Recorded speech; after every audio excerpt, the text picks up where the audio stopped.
General de la ONU, nos vamos a Ginebra, en donde en el marco del Consejo de Derechos Humanos de la ONU, el canciller de la Argentina, Santiago Cafiero, le pidió a Rusia que cese con el uso de la fuerza. Bregó por la paz. Compartimos parte de lo que decía.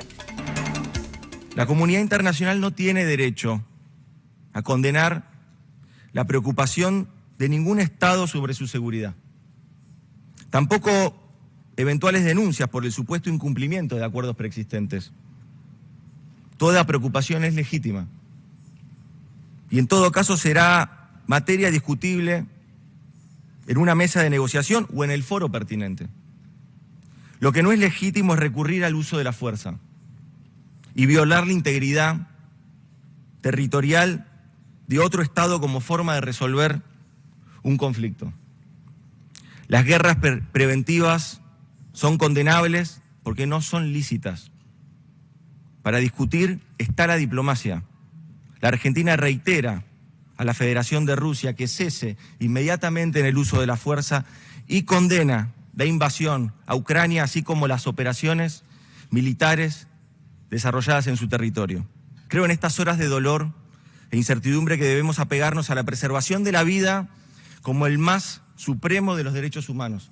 Señor presidente, vengo de un país que tiene parte de su territorio ocupado por el Reino Unido y en democracia construyó una política de Estado basada en el reclamo del diálogo en el marco de las resoluciones unidas de las resoluciones de las Naciones Unidas.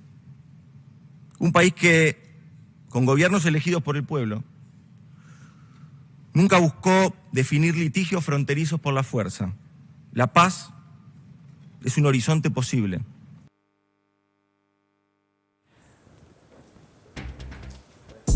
Muy bien, parte de la exposición de Santiago Cafiero y ya está en la mesa Nicolás Fiorentino para analizar lo que ocurrió. Y Nico, una presentación esperada. ¿Cómo estás? Bienvenido. Bien, aparecieron las dos palabras que no venían apareciendo hasta ahora en el lenguaje diplomático argentino, sí, que era condena y era invasión. Si vos ves la evolución, Feli, desde la primera manifestación de la Cancillería, la segunda y la tercera, vos ves que primero el primer comunicado habla de preocupación sobre la situación en Ucrania. La segunda manifestación habla de rechazo y acá el canciller Santiago Cafiero directamente utiliza la palabra condena, que es la que venía usando, por ejemplo, la oposición en la Argentina y es la que buscaba imponer Estados Unidos a nivel regional.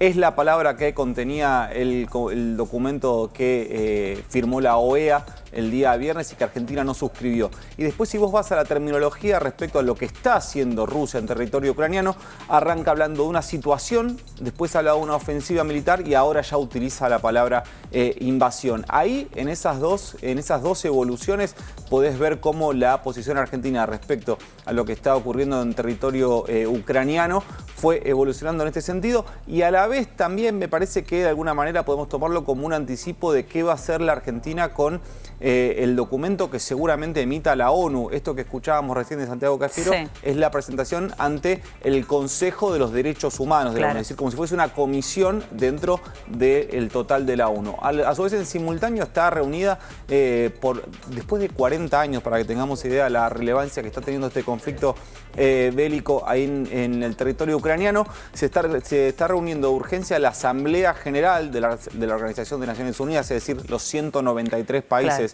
que la componen. Empezó la reunión hoy, seguramente va a llevar por lo menos recién uno la o dos veíamos días. En vivo y estaban Exacto, todavía deliberando. Antonio Gutiérrez diciendo que los soldados de Rusia tienen que volver a los cuarteles. De ahí tiene que salir algún tipo de manifestación de la ONU al que los países adhieran o no adhieran.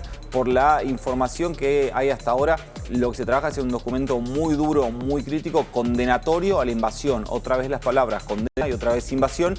Y esta posición de Santiago Cafiero me parece que adelanta cuál va a ser cómo va a jugar la Argentina en esa Asamblea General. También hay que decir, Feli, que tiene bastante que ver con el hilo de Twitter que publicó ayer la vicepresidenta Cristina Fernández de Kirchner. Digo, tanto se critica... Hay una línea ahí, ¿no?, entre el discurso de hoy de Santiago Cafiero y lo que ayer expuso la vicepresidenta. Exacto, tanto se critica las internas, las posiciones contrapuestas dentro de la Alianza del Frente de Todos.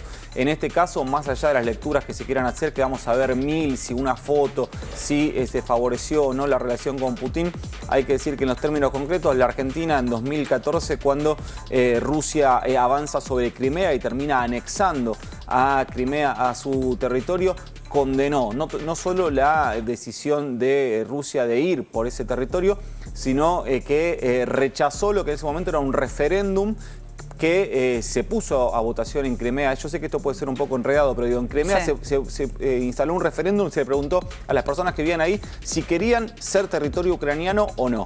Y la votación salió que no, que quería ser independientes de Ucrania. Después terminan anexados a Rusia. ¿Y por qué esto es importante? Porque lo que señala la vicepresidenta en su hilo de tweets, y por eso digo que me parece que en términos de política exterior está bastante ordenada la alianza oficialista, lo que dice la vicepresidenta es, bueno, fíjense que la ONU condenó eso, pero cuando hubo referéndum en las Malvinas para ver qué querían hacer las personas que viven en las islas, que claramente son argentinas, no hubo una condena a ese referéndum. Entonces lo que dice es, nosotros condenamos siempre, pero me parece que la ONU es un poco selectiva. La doble vara de la ONU, eso apuntó, ¿no? Y el principio de territorialidad, eso está hablando. Hay que decir también que la Argentina está, que también es una decisión, digo, más allá de la cuestión humanitaria, es una decisión política la de enviar cascos blancos. Así que me parece que empieza a tener un panorama un poco más claro. Le llevó unos días a la Argentina hasta tomar esta posición. Me parece que fue también siguiendo lo que venía pasando con cómo fue evolucionando el propio conflicto.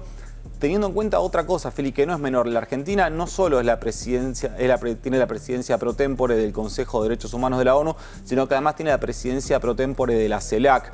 ¿Qué significa esto? Que en ese juego vos tenés que tener una posición que de alguna manera represente a toda la sección. El viernes, cuando se firma este documento en la OEA, que es Juntos por el Cambio, salió a condenar durísimamente que la Argentina no haya suscrito ese documento que hablaba de condena y hablaba de invasión. Hay que decir que tampoco lo suscribieron. Para tener una idea, ni Brasil, ni Bolivia, ni Uruguay, ni Nicaragua. Si vos llegás a encontrar un hilo conductor político en esos cuatro países, yo te doy un premio. Porque vos tenés al Brasil de Bolsonaro, al Uruguay de la calle Pou, a la Bolivia, que sigue teniendo como principal referente a Evo Morales, y a Nicaragua, que es condenada por esta misma fuerza política con una dictadura. Es decir, tenés a la calle Pou, que es el presidente más ponderado por Macri, y a Nicaragua rechazando el mismo documento. Digo, para tener una idea un poco de lo sintética y subjetiva que es la geopolítica. Bien, interesante, y vamos a volver sobre este tema en un ratito nada más. Nico, gracias.